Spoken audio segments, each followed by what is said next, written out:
Hi guys, here's my Christmas roast turkey, which I'll admit is largely based on Nigella Lawson's brined turkey, but I changed up some of the spices and also boiled the brine first to release more flavour.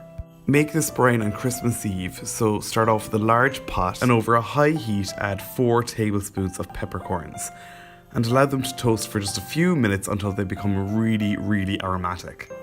Next add a 10cm stick of cinnamon or 2 5cm sticks.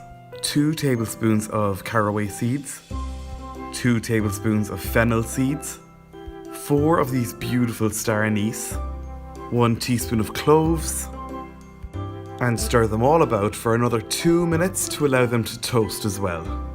Now add a litre of water, 250 grams of salt,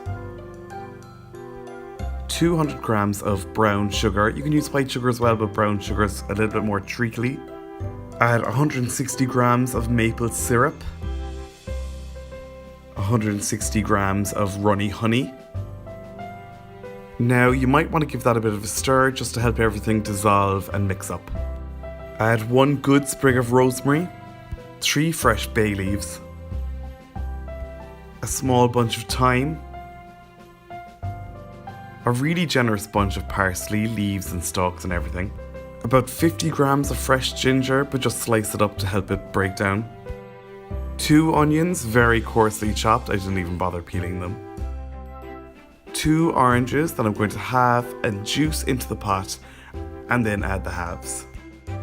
Now mix it all up really well over a really high heat and let it come to the boil. Once boiling, allow it to simmer for about a half an hour before you take it off the heat and let it come down to room temperature. Now add your turkey to a clean bucket or pot, one that's as snugly fitting as possible, and pour over the now cooled brine. Top that up with 6 litres of cold water and store it someplace cool overnight.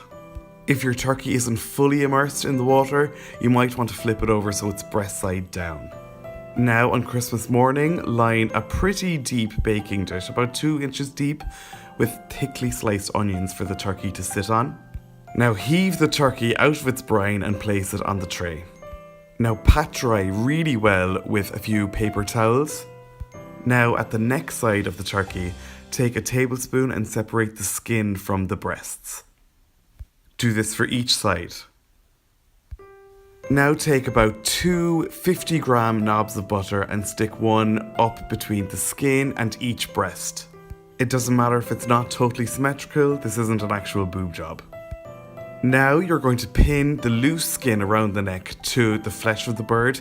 Ideally this should be done with toothpicks, but I didn't have any in the house, so I'm just using this sprig of rosemary. Now take another 100 grams of butter and smear it all over the breasts, legs and wings. I'm not worried about contaminating the rest of the butter here because I use the end of a pound, but if you are, then make sure you cut off the 100 grams with a knife. So once the butter is massaged in really well, transfer the turkey to a preheated oven at 200 degrees Celsius. After 20 minutes, turn the oven down to 180.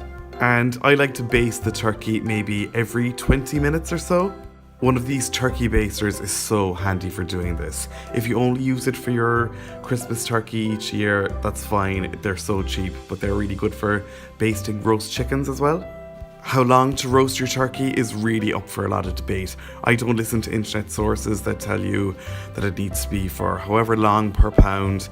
I checked before I roasted this, and for a 17-pound unstuffed turkey like this, one site told me to roast it for 5.5 hours, which is way too long. Instead, I rely on a probe thermometer.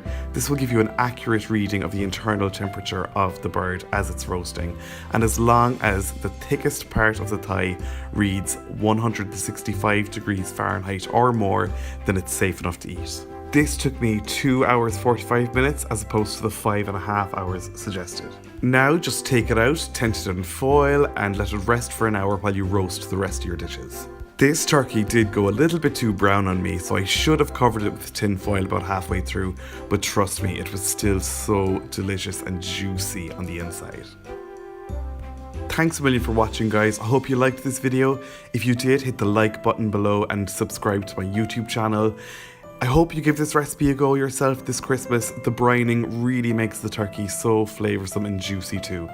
Be sure to let me know how you get on if you do try it on social media. You'll find all the links to my accounts in the description below, as well as loads more Christmas recipe videos for you to try out, and the link to my blog where you'll find this full recipe at www.rookiecook.org.